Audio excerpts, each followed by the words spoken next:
Okay, let's get started. Hello, everyone. As I can see from the greetings in the chat, we are quite international group today, so that is awesome to see.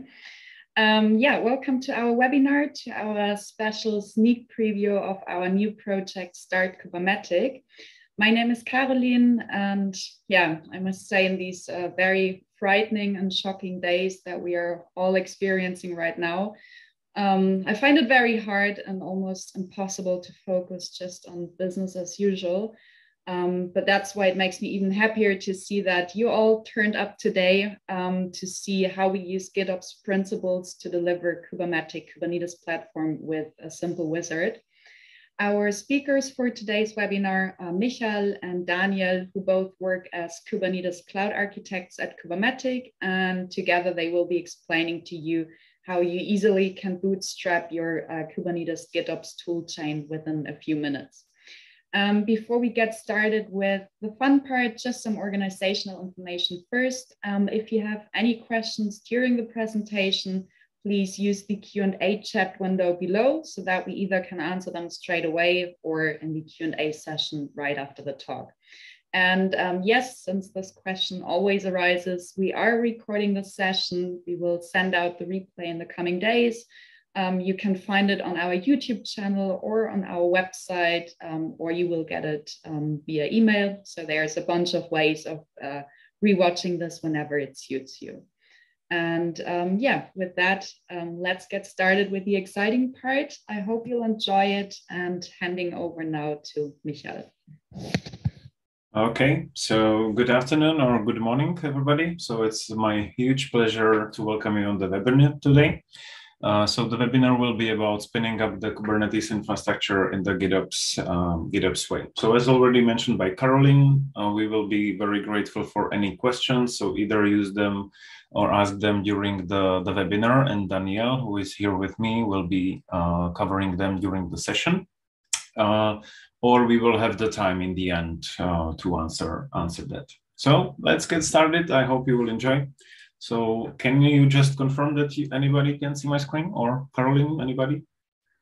Yes, I can see perfectly. Okay, cool. So let me start with a brief introduction of myself. So my name is Michal Vancho, and I'm located in Czech Republic, close to the Brno city.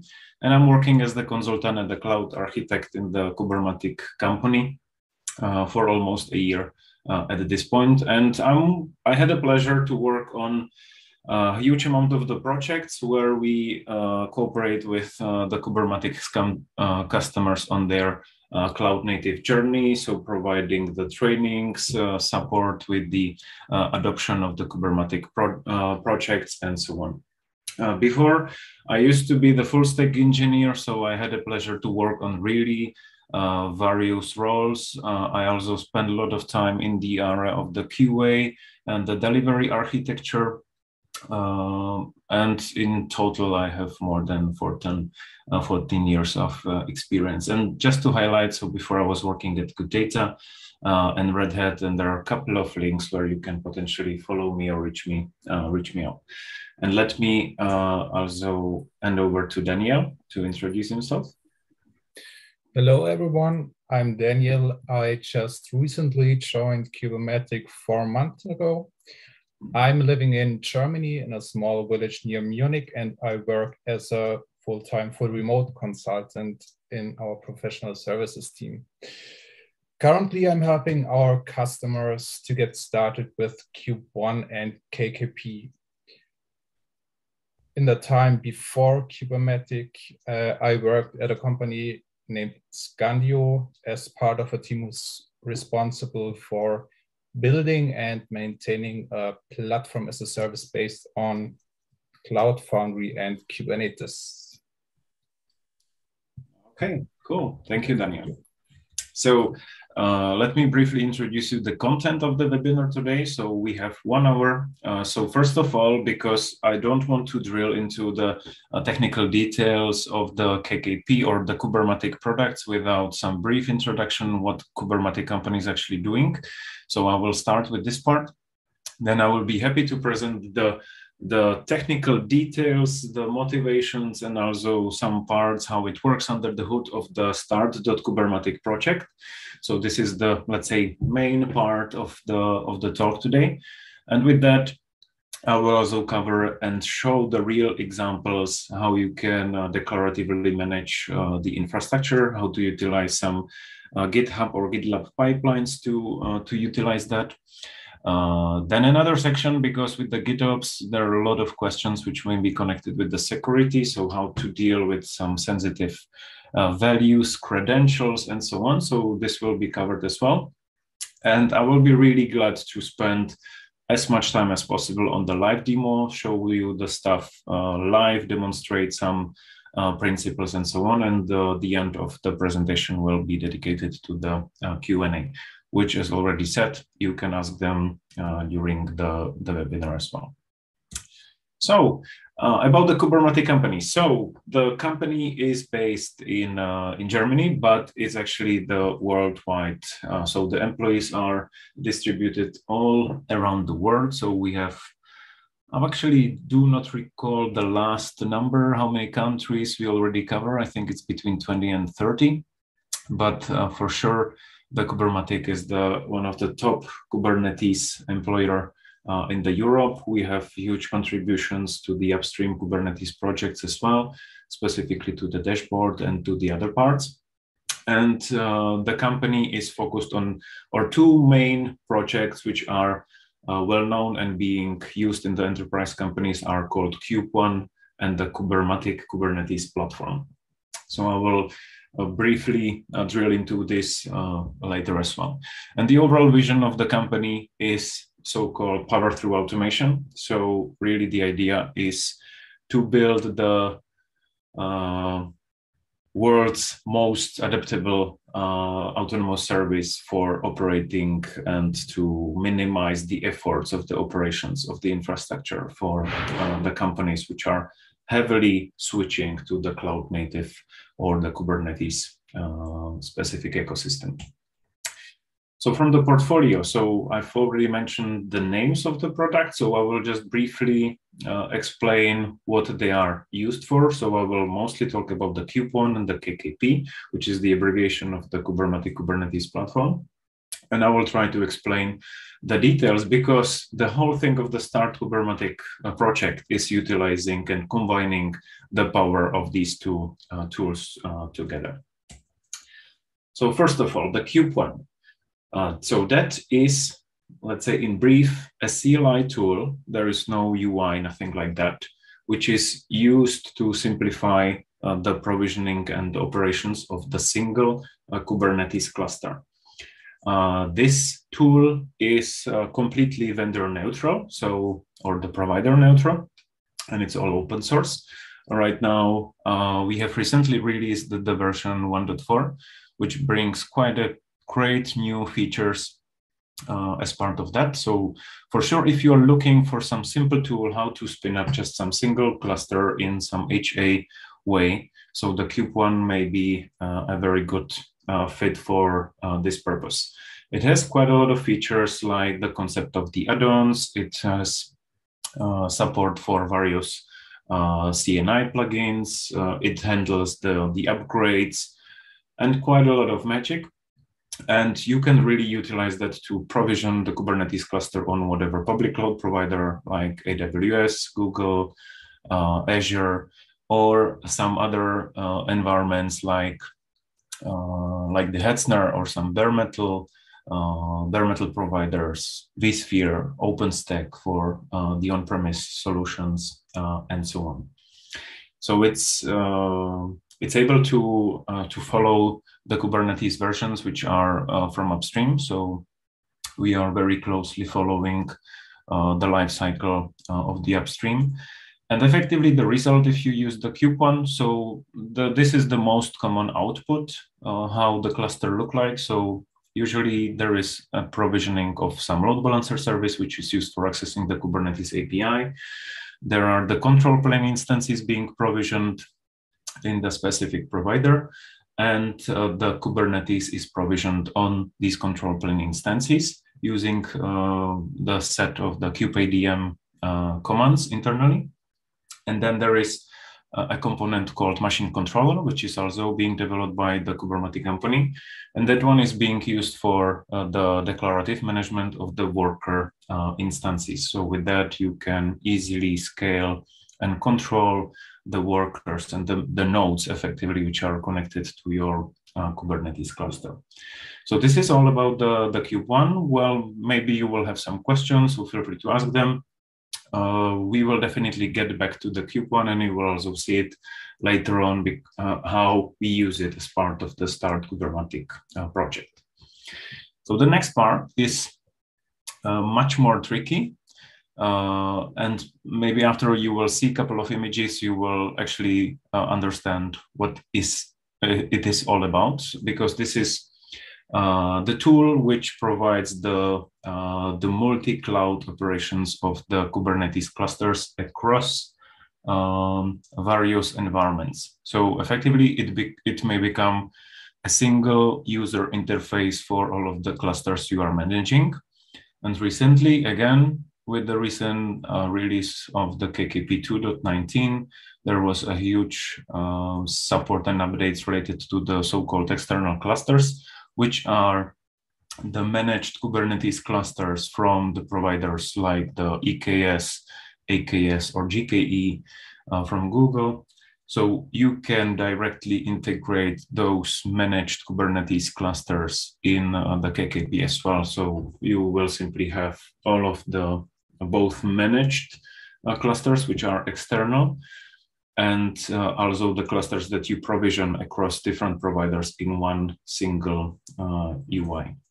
So this is some example schema, how it may look like. This one. So let's consider that for the purpose of this presentation, we will consider one single Kubernetes cluster that is used as some, let's say, management cluster, on which that one is provisioned by the CubeOne. And then on top of this cluster, we install the Kubernetes platform. And then how it works, so this cluster is usually called a master cluster because it has these management components. And then we have so-called seed cluster. And for the purpose of the simplicity, it's also possible to deploy the seed cluster on the same Kubernetes cluster where the KKP is installed. But there can be also some more complicated setup where the seed cluster is separate. But simply seed cluster is another set of the components that is taking care of the provisioning of so-called user clusters. So those are, let's say, the end user clusters on which the actual workload is being deployed. And these user clusters can be provisioned on different environment. So you can combine the Kubernetes clusters which are on AWS. Next to that, you can have another cluster on Google. Next to that on Azure. Next to that on vSphere or some bare metal nodes. And the tricky part is, and the huge benefit of the KKP platform is that all of the control plane components are being running as the containerized application on the seed cluster. So what is actually being provisioned in the various environments and the various providers are the worker nodes only. So there is no how to say it, some overhead of spinning up some other VMs and so on the specific provider, which takes some additional resources and so on. But instead, all of the control plane components like the Kubernetes API, the etcd, all of the controllers, schedulers, and so on, all of that is running as the containerized applications on the seed cluster that is somehow multi-tenant and categorized by the namespaces. You will maybe understand, if it's not clear at this point, I'm pretty sure that it will become clear during the upcoming slides. So now let's start the funny part, which is the start.kubermatic project. Effectively, I will start with some very small details, why it was all established, why we were thinking about the project, and so on. Idea was to simplify the operations. Do not repeat yourself. Do not write some complicated shell scripts to automate the stuff and so on, and instead have some modern and automated way how to deliver the cloud native platform like the KKP in the way how it is used today in the cloud native ecosystem. So we are combining quite a lot of tools from us and quite a lot of tools from the CNCF. And simply the result is the full automation of the experience. Effectively, we have decided that we will also build some UI on top of that. So this is the example of the landing page. So if you will open the start.kubermatic.com, so this is what you get. And effectively, it's a wizard that you use to provide your inputs. You will select your Git provider, you will select, so it's a combination of 6 steps. So it's split it into these steps, and during these steps, you will decide what is, let's say, your playground environment where you will try the installation of the KKP. So the main purpose is really to get up and quickly with the installation of the product in your specific environment. But I'm directly saying that directly you shouldn't probably build the production environment on top of that, because these all of the Terraform and all of the examples which are populated out of that are, let's say, more likely for onboarding purposes and for understanding the project itself. Of course, you can evolve it, and after the couple of reviews and the rounds and updates too, because for some enterprise environments, there may be some tricky requirements like do not expose the stuff publicly, have everything only available internally on some intranet, and so on and so on. So it may require a couple of updates. So what we provide through this project is, let's say, the example configuration, to which you will provide a couple of details like, so first of all, you will see it live, but you will decide whether you will run your repository on GitHub or GitLab. Both are provided. Then you will pick the cloud provider where you want to deploy it. So far we have we have at this point 5 providers. When I had a talk about this project on the Container Days in September last year, it was just GitHub and AWS. And at this point, we have really extended the capabilities of the project, because also the customer's needs are different. And we can for sure use this to bootstrap the customer very easily in the automated way. So effectively, in these 6 steps, you will provide a bunch of options in the input fields and some select boxes and so on. And based on that, you will download. So at the last step, after you will see the summary page, then you will have the generate button, and you will download the structured files with the content and the instructions. So this is the example how the structure will look like. But the tricky part is that the UI talks to some custom API that is implemented and developed in the Golang. And that is taking care of all of the templating, all of the conditions, some encryption steps, and so on. There are a couple of conditions, which files should be included, under which conditions, and so on. So this is just an example structure. It may differ per different combinations that you provide. But simply you can see that there are some high-level directories like the Flux. So I will talk about the Flux later itself, because that's the tool that we have choose to for the GitOps purposes, but I will get back to that. Then another directory is the CubeOne, which includes all of the configuration files and some add-ons, resources for the CubeOne itself. Then there are some files needed for the installation of the KKP. And then there is the Terraform. That one is being used in the combination with the CubeOne. And then some additional files are some README files that are used to instruct you how to actually deliver the thing. And next to that, there is either the GitHub workflow or the GitLab CI/CD definition in case that you pick the GitLab provider. Anyway, we will see this live. And the next step is you download the bundle. So right now, what you can do with that. So there are two options. First option is that you will fully utilize the automated pipeline of your Git provider. So it means that you will only prepare the Git repository, either GitHub or GitLab, with a couple of secrets or variables, and then you just push the commit and push the content to the repository, and everything else will be handled by the pipeline. So here you can see this is just an example schema how the pipeline look like. So at this point, it has some 6 stages where there are jobs executed, but I will explain this a bit later. So the pipeline will take care of provisioning the Kubernetes cluster, installation of the KKP, and initialization of the Flux tool, which will serve the purpose of, let's say, watching your source Git repository, and whatever will be changed in that repository, that will be applied by the Flux. So there is a clear separation of responsibilities, what is being managed by the pipeline, and then what is managed by the Flux as a GitOps tool.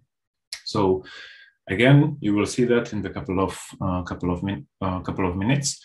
But second, I wanted to mention the alternative approach. You don't have to use the automated pipeline, and instead use the example structure to learn about the Kubernetes projects and understand the whole process of the delivery by following the second README file, which includes all of the detailed steps which you can follow to deliver the KKP on your selected cloud provider using the selected Git provider or the Git repository where the code will be hosted anyway. But the whole part, I mean, this one is not managed by the Git automation, but it's managed by you, so that you will do all of the steps which are happening to set up the things in a couple of minutes. So, because another motivation was to speed up the whole process. Somehow, if you will just open the Kubernetes documentation, it may be hard. You may spend a couple of days with that to be able to deliver or provision the required Kubernetes cluster. But with this, we would like to simplify and super speed up your experience. So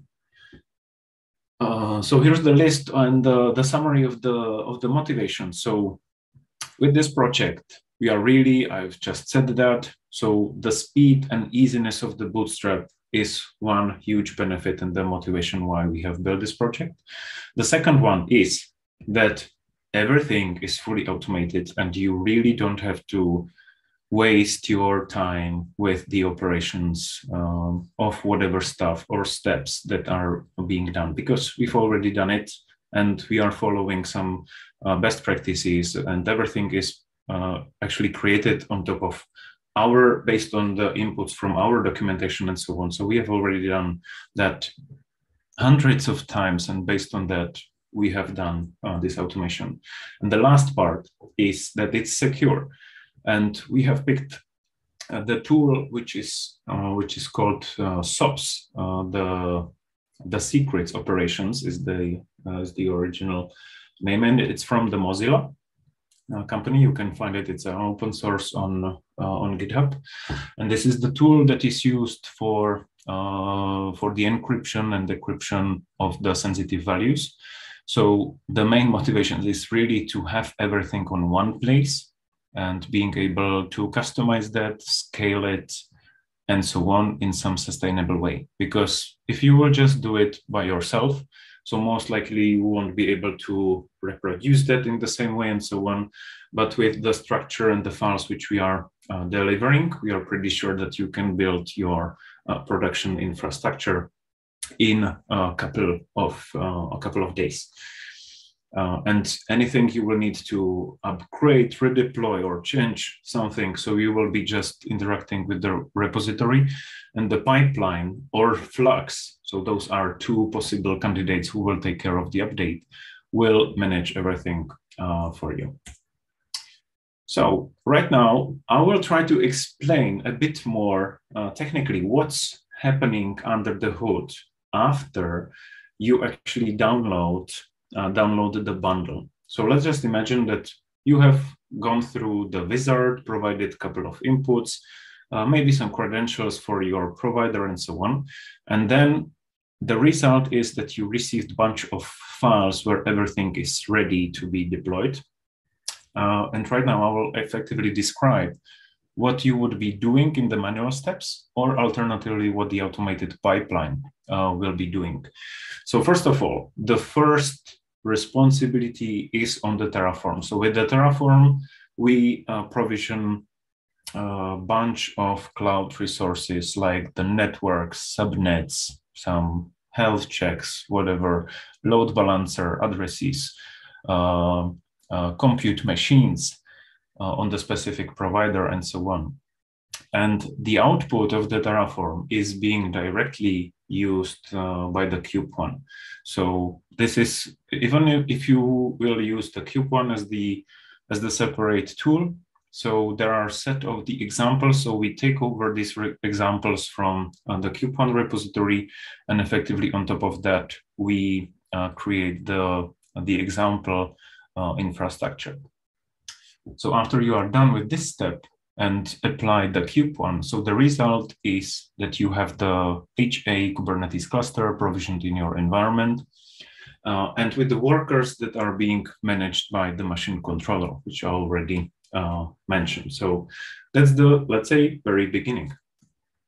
So this is just an example visualization that right now we have empty Kubernetes cluster with a couple of add-ons.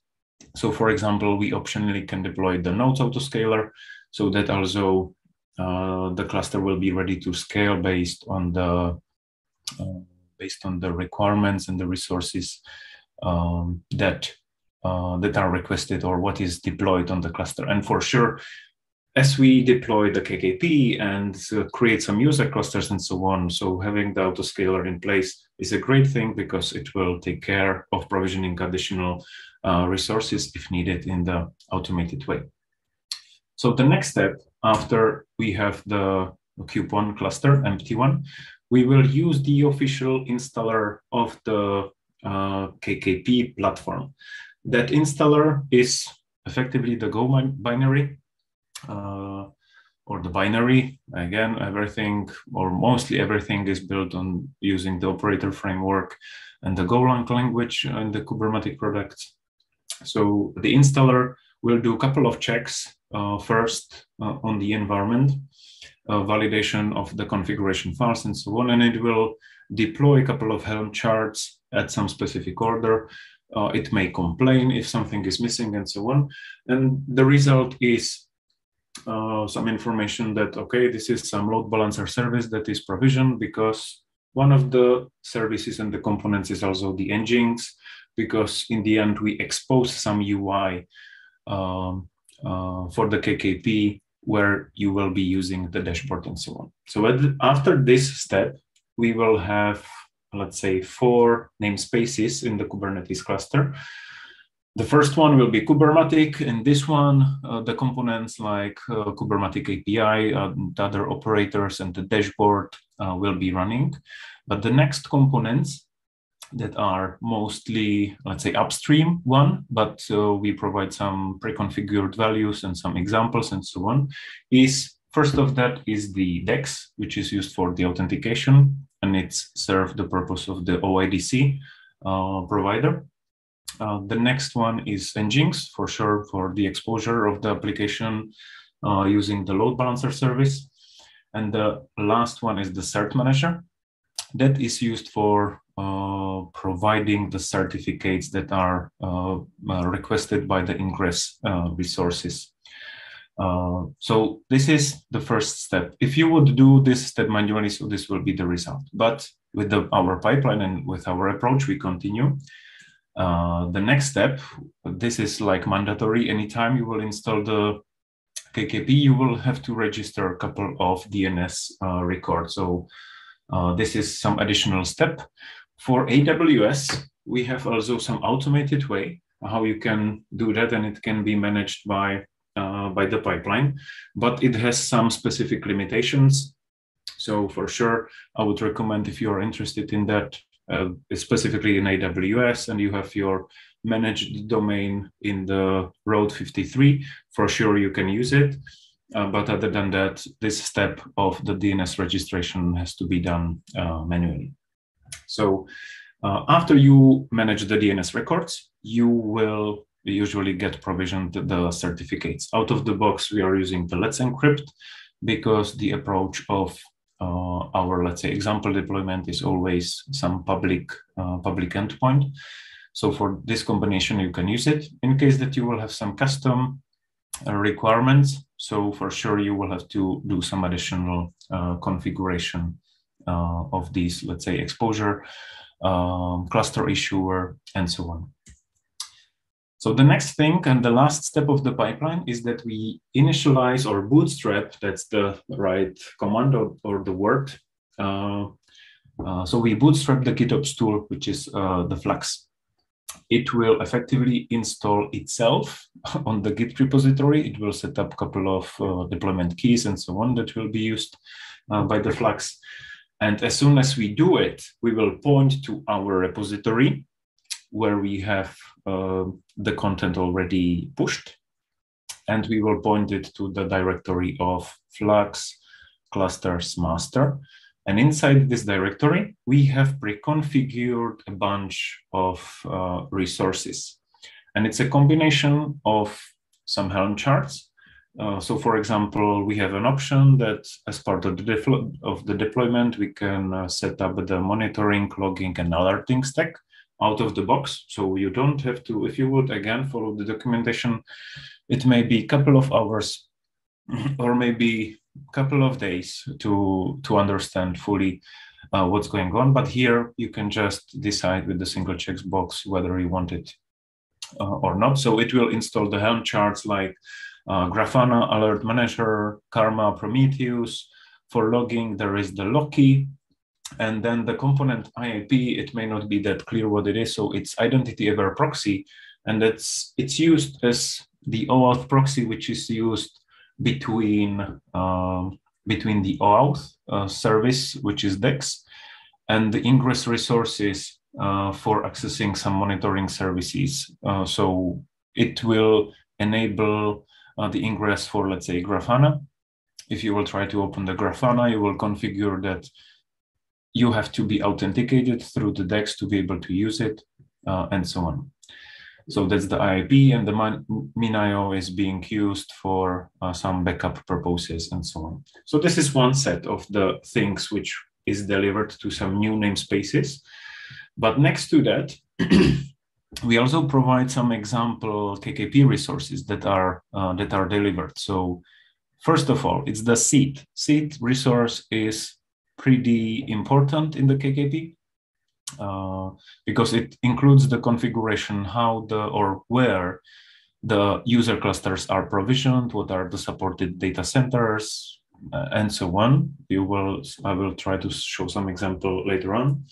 Then the project, it's kind of separation of, let's say, if you will be providing Kubernetes clusters for your customers and so on. So you can have the projects per customer and use it for some multi-tenant environment, or you can have some project for development, some other clusters which you will consider production ready, and so on. So you can use the projects in a different way. We also set up the user that will be admin out of the box. And then there is one more tricky thing that we deliver, and that's one more additional customization. And customization is the resource of the Flux. So please do not combine or mix this name with the common customization, which is used for templating of the Kubernetes resources. But instead, this is the customization of the Flux on which you are saying which resources from which Git repository, from which path are being delivered to the Kubernetes cluster where the Flux is installed. But next to that, with the Flux version 2, you can directly use the decryption provider or encryption provider. Sorry, I think that's the proper name in the definition. And with that, you can directly configure that the SOPs will be the tool that is natively supported by the Flux. So with that, we are saying that, hey, we have some additional resources in the repository, and these are the YAML resources, which include some sensitive values. So these files are again directly committed to the repository, and the Flux will be taking care of the delivery of those resources. So after this is created, so the second reconciliation of the Flux will happen, and effectively it will deliver the resources like a preset, or for example, the cluster template. So this may be some of the resources which may have some sensitive configuration. So for example, cloud provider credentials that is used as a preset is, let's say, some pre-configured credentials so that you don't have to put your credentials all over again in the KKP UI when you are creating the user cluster. So this is what's going on under the hood. And this is simply the result. So this is a bit recap of what I was showing at the beginning. So effectively, we have created one single Kubernetes cluster, which combines the master and the seed responsibilities of the KKP. And on top of this, you are able to provision the clusters. So usually, or what is generated out of the box is the single provider. So if you have decided to use the AWS, so the seed will be pre-configured for AWS. But later on, and that's something what I will do in the demo as well, is that I will extend the seed configuration in the YAML resource in the repository. And with that, I will be able immediately to provision the Kubernetes clusters on Google as well. There is an alternative architecture that can be used for the KKP for more, let's say, enterprise use cases and for some separation of responsibilities and so on. But this is only available with the enterprise version, and it's we call it multi-seed architecture. And effectively, it works in the way that you provision additional Kubernetes clusters, which will be called seed clusters. And those will be responsible, let's say, for some specific region or location of the world. Or in this example, it's provider-based. So, for example, I will have the seed cluster for Google deployed on the Google. And all of the clusters I will provision on Google will have the control plane components running on this cluster. Then if I will have another on-premise environment, and then I will, let's say, this is an example, that I will have OpenStack. So OpenStack will be the separate seed cluster, and all of the user clusters for OpenStack will be running over here. And they will be completely independent on whatever other clusters are being provisioned and so on. But still, all of the clusters will be centrally managed by the KKP platform, which will be your single UI. So I mentioned many times the GitOps. So I've already mentioned that we use the Flux as the tool. For the first time we've built that, we were using the Flux version 1, but that one is already deprecated. And with the update to the Flux version 2, we have received quite a lot of functionality and the features that we were interested in. And that's mainly the native integration with the SOPs encryption provider. Here are some examples. Like, so this is the steps a step which you either do manually at the end when the cluster is provisioned. And with that, you are saying that I'm like bootstrapping the Flux. And after you do this step, it will create the commits in your target repository, in your specific group or user namespace on GitHub or GitLab. And it will effectively, it will first create this GoTK components file, which includes all of the custom resource definitions, all of the deployment, service accounts, roles, and so on. And then it will create the sync file, and that one includes the Flux customization that will be saying that everything in this repository from this path will be managed by the Flux. So even if you will, for example, want to upgrade the Flux and so on, so again, you will do it through this repository. If you will decide to deliver whatever cluster templates, for example, to simplify the creation of all of the clusters, so again, you will just push the YAML resource to this repository and it will be picked up by the Flux and applied. Additionally, you can utilize that for some OPA policies, for the add-ons, which is another feature of the KKP. There is one thing that is not yet fully supported. A lot of people and the customers are asking for that, and it will be part of some upcoming KKP release. And that's the actual declarative support for the user clusters itself. At this point, this functionality is missing at the current release. But the current activities that are happening in the development teams should bring this live at some of the upcoming major releases, because this will be for sure some breaking change. At this point, you can only create the clusters using the API, Kubernetes API directly, but not through the YAML resource, which is the native, let's say, language of the Flux, which is the input for these files. Another level, which was, by the way, done by Daniel, which is sitting here, is that you can use the Flux as the add-on of your user cluster.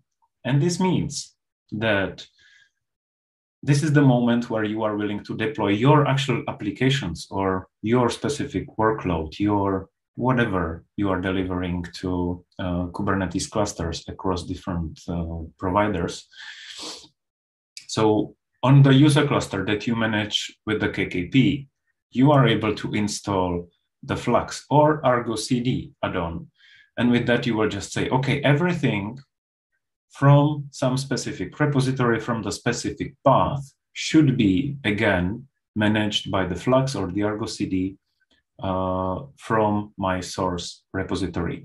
So effectively, with that, you are doing an overall inception of the delivery, and you can control everything, let's say, from a single repository, or you can have some more complicated or sophisticated setup to, let's say, separate some responsibilities between the teams and so on.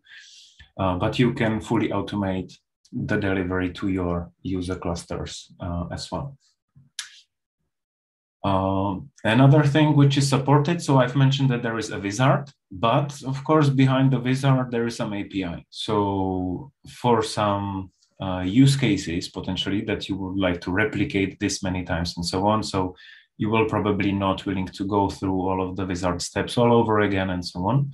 So for that purpose, for sure, you can use the API directly. So this is just some snippet. It's not a complete definition of the API call, but this is just some example how the JSON payload may look like. And you can just post it to the start.kubermatic.com API with that request, which is this file, and it will give you the pre-configured bundle of your choice. So it's very, let's say, as I already mentioned, there are many combinations what you can do, what you can provide. And I was also thinking that it would be great that we will provide the open API definition that anybody can look at the structure, and this will be exposed as well, so that you can use it through the API for more programmatic access. So I've also mentioned something about security and pushing some secret values in the repository. So for that, I've already mentioned that we are using the SOAPs tool. Effectively, it can be used for the various file types like the JSON, YAML files, some END files, and so on. It can also encrypt and decrypt the whole files or some binaries. And it's possible to integrate this with various backends out of the box. And in our use case, we use that with the so-called H backend, which is a simple Go binary that is used for encryption and decryption based on the private public key pair. So if you are using the SOPs with H, you will have the combination of H secret and the public key. And you can see that, so in this example, you can see that the file is still human readable, but only the specific values in the file are encrypted. So for sure, this may be tricky for the review and so on. So you cannot see directly the value. So if you have the private key, you are able to decrypt the values, but the rest of the files and the structure and so on, so everything can be still easily reviewed. And as part of the process, at the end of the wizard, or when you call the API, so we will effectively, the files and the values which are sensitive, so they are automatically encrypted, and we generate a pair of the H keys. And you will also receive a file called secrets in the markdown format. And you can see that it includes the combination of these keys. And we also generate some password. That's the static password for the DEX for the initial user that is created. Later on, for sure, you can configure some connectors and so on. And this is the file that should never ever be committed to the repository itself, because with that you would simply expose all of your secrets. So this file is out of the box defined in the gitignore, and simply that should be only used by the user that is bootstrapping the deployment. And simply the concept is that only you, as somebody who created or that bundle, or the pipeline that is delivering the thing, so the GitLab CI/CD pipeline or the GitHub workflow, these are the places which has the encryption keys and decryption key for sure. And also the Kubernetes cluster, because as you can see, this is the example of the customization that we create. If you remember that SOPs customization, so this is an example. And here you can see the definition, and we are saying, let's use the SOPs provider. And this is the reference to the secret that we create as part of the pipeline. And this is an example of the AWS preset, which is the set of the credentials to be able to create the user cluster on AWS. And you can see that, well, there are not much other information, but there is, for example, VPC ID, which is not a secret. So it's a plain value, but the access key and the secret keys are considered as the secret values. Here you can see there is some regex that is used. So in each and every file, you can simply do this encryption, and these files can be committed to your repository. But just make sure that you have proper permissions in the setup, like who has access to secrets and so on. So this may be also a tricky part. So the demo. So I'm looking at the time. So we have about 10 minutes left. So I will have to be quick. So maybe I will. So I just wanted to briefly demonstrate how it looks like live. So this is the website, which is publicly available. Anybody can try it out. And here you can see, as you can see, there are these 6 steps I have mentioned. So you can decide about the provider. You can pick like the providers that are supported. For example, if you pick GitHub, so only those are supported, because this is dependent on the way how we store the Terraform state. So with GitLab, we are directly utilizing the Terraform state on GitLab. And here you can see that there are the wizard is also tailored for the specific combination of the provider. So if you decide to use AWS as the provider, so you will have the specific fields which are AWS specific. If you decide for the other one, So for sure, the fields are different. So here you can choose which Kubernetes version will be deployed for the cluster. You can pick the container runtime. You can select some name, which is used for all of the resources created. In the next step, you are providing some details of the KKP platform. So here, for example, you will provide some address that will be used as an endpoint of the dashboard. You can provide some username. So I have it here. Then I've already mentioned that we use the Let's Encrypt for the certificate. So this is some email that is the mandatory field. So it will be in the file directly. And then there's some additional configuration for the identity ever proxy that, let's say, only allowed domain will be from the kubermatic.com. So any other user will simply be not allowed to access some services behind that configuration. In the next step, let's say here we are bootstrapping some additional KKP resources. So as already mentioned, you can create the project. You can create the data center. So that will be, there is some location in the field. So let's try it out. And here again, I will select the region for AWS. And here I will, for example, if I want to use it this way. So here you can create some separate IAM user that will be used for provisioning of the user cluster. And the values will be used over here. So I will just put some dummy values. And there is also some, let's say, VPC that is used for the provisioning. So let me use some dummy value. Right now you're at some summary step, which recaps all of your inputs. And after you hit the generate, you will get the bundle file. Again, if I would like turn back in time, I was explaining that you have some ways what you can do. I've already done the provisioning like hundreds of times, maybe for the testing purposes. But right now, I've also prepared one setup for the demo today, and it's using the combination of the GitLab and the Google Cloud. And I just wanted to show you the live example and the structure of the files. So here you can see, so for example, the overall pipeline that has all of the steps that I was explaining. And here you have all of the main commands that are being used by the pipeline. So for example, this is very important one that provisions the Kubernetes cluster with the CubeOne.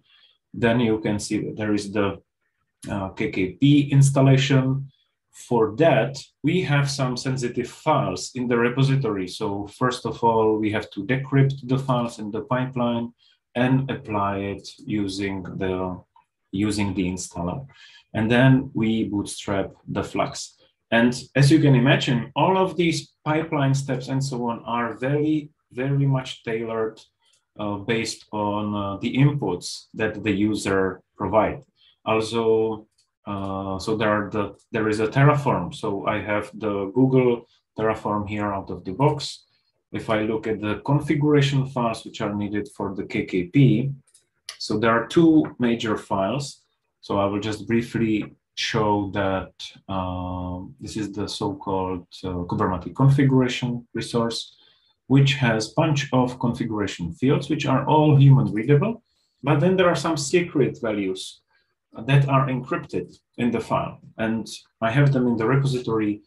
Pipeline, when it's working with this file, encrypts the file and then apply it. So it's not exposed anywhere. So of course, again, for example, you should avoid some usage of the public runners and so on, and make sure that access to your runner is secured and so on.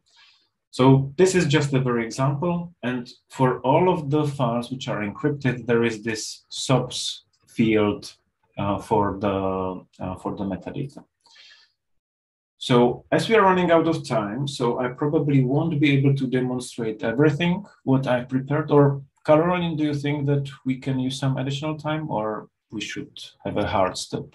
What do you Well, think? at least we won't be kicked out by Zoom. I scheduled some buffer time, so you don't need to hurry up. Okay, cool. So guys, if you don't mind, I will use, let's say, additional 5 minutes of the time if it's not like possible to stay for you anymore. So it's not a problem. You will get the link to the recording if you're interested. But I wanted to show the live thing that I have already. So this is my KKP deployment that was created by this pipeline, just to prove that I can demonstrate it over here. So the first run was the actual pipeline itself, which you can see it has all of these steps. I have already prepared it because the first run takes about 15 minutes, so I wanted to avoid this. But I have, for example, created some change in my KKP example.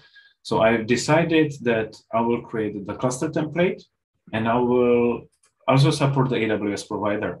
So because out of the box I don't get it, so that's some change that I have to do manually on top of the content that was generated by the start KKP. So here you can see that I'm only touching the files under the Flux. So at this point, if I'm touching these files, if it's being merged, so the files are only managed by the Flux and not by the pipeline. And just an example, out of the box, what was generated is a single data center in Google. But I have decided that I would like to provision the clusters in the other regions as well. So I've added the Finland and India as an example. And I also added the definitions for AWS. So it means that right now, if I go to the KKP, unfortunately, I won't be able to show you around the whole KKP, but there are a lot of other videos from Damien or other guys that you can watch to really enjoy and understand the KKP UI. But here, I will just show that right now I'm only able to create the Google Cloud cluster that is configured on my seat. But here, I'm about to define the AWS.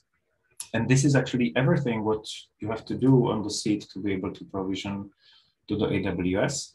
And then the cluster template is something what is available over here. Right now I have 0. So I'm creating a declarative definition of the cluster that will be provisioned with some configuration using the Cilium, CNI, some versions, whatever. So I will just demonstrate the merge. Okay, so let's just imagine that somebody else have done the review. I'm not doing that for the demo purpose, or I may have asked Daniel to merge it, but for the simplicity, let's do it by myself. And right now, some things should start happening. So let me also open here. Watch the customization resources, which are let's say, the Flux inputs about what is being delivered. And in a couple of, let's say, seconds, hopefully, something should happen over here. Okay, so right now you can see that the reconciliation was in progress. And the new version of the commit was applied. It's some 61C, so it's matching the commit, which is over here. So right now, if I get back to the KKP, I'm actually having the Google Cloud cluster template, which I've just delivered as the YAML resource to my repository. I can create a cluster out of that. Here are all of the pre-configured details of the cluster, including the version. I think it should also include some SSH keys that I've created. So I will have a direct access to that cluster, and it will have a single worker of some type N1 standard 1. So if I will create this cluster, you can see that it will start provisioning the clusters. I will get back to that in a second. But the second change I was doing was the support for AWS. So here it is. So right now I can pick the US or France regions for AWS just because I have just updated the seed definition, and Flux took these actions live on my cluster. So right now I can easily create the cluster on AWS, and I can continue. I can there are a bunch of other providers. Let me just very quickly try to find the overview.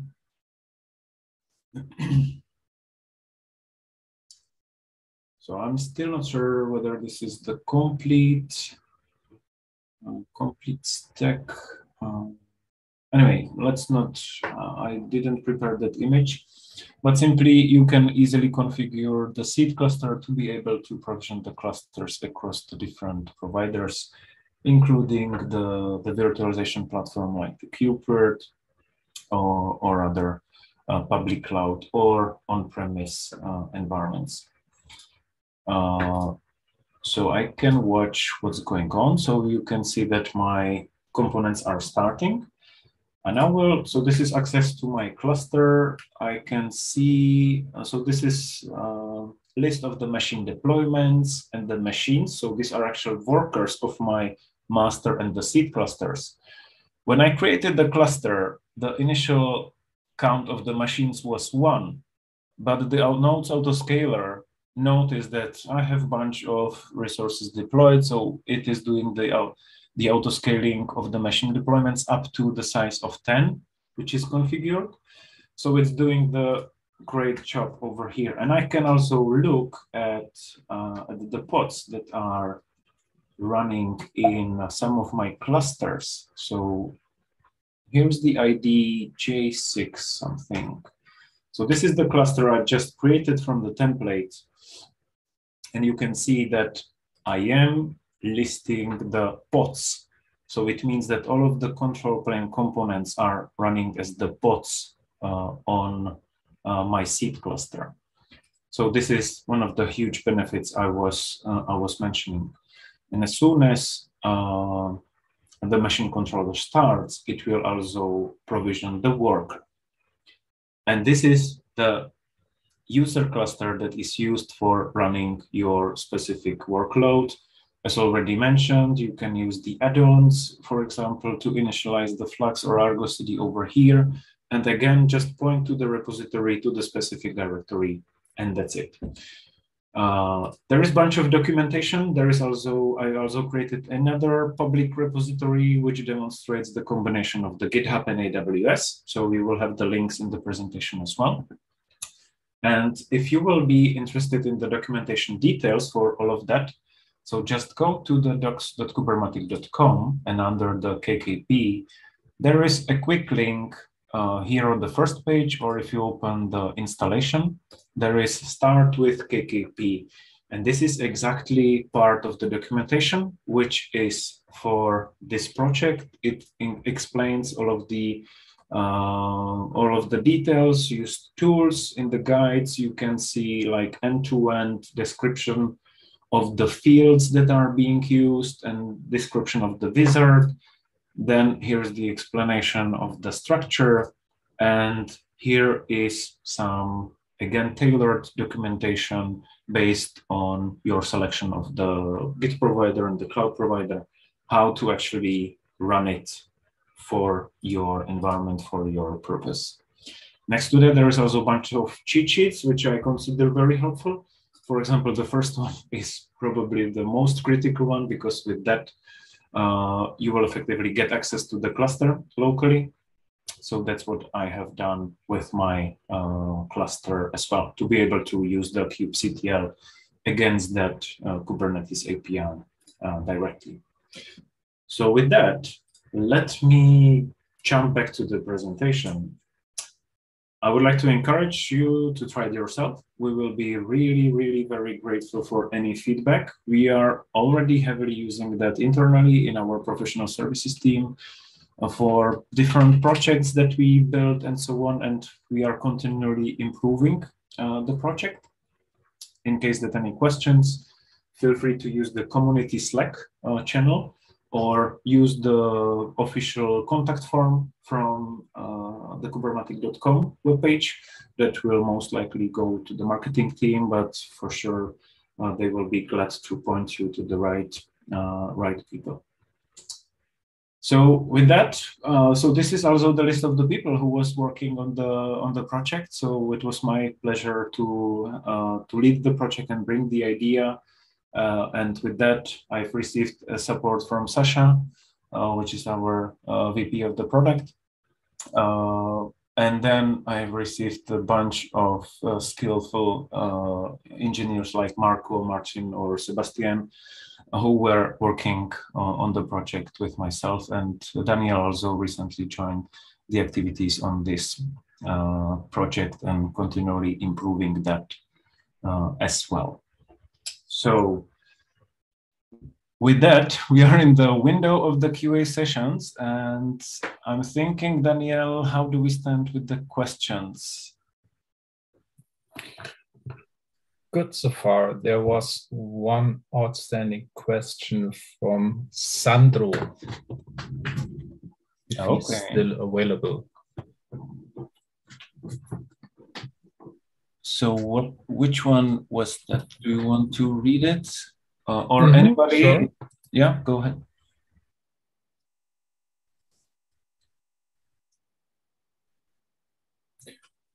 Then I just will read it out loud. It was one question from the very beginning. I think it's, what is the difference, for example, to the K3S approach, I think, compared to what CubeOne does? Okay, so probably the main difference is the K3S is the tool that is used for the local Kubernetes environment. So it's more for the development purposes. And with that, you are not actually provisioning, let's say, the environment on the different cloud providers and so on. For sure, K3S or K3D are the great tools for spinning up the local development environment for Kubernetes. But it's most likely not considered as a production or enterprise-ready tool that will be used for delivering the Kubernetes ecosystem across different environments. That's at least from my perspective. I don't know, Daniel, if you have anything else to add to that. No. Okay.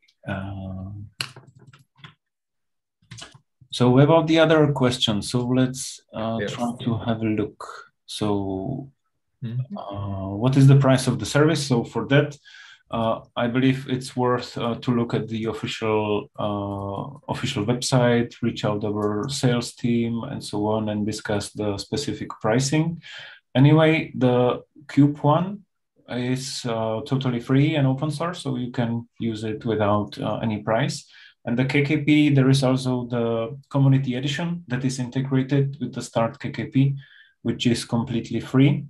But the community edition has the limitation of the single seed cluster in case that you will be building some more complex architecture in the environment.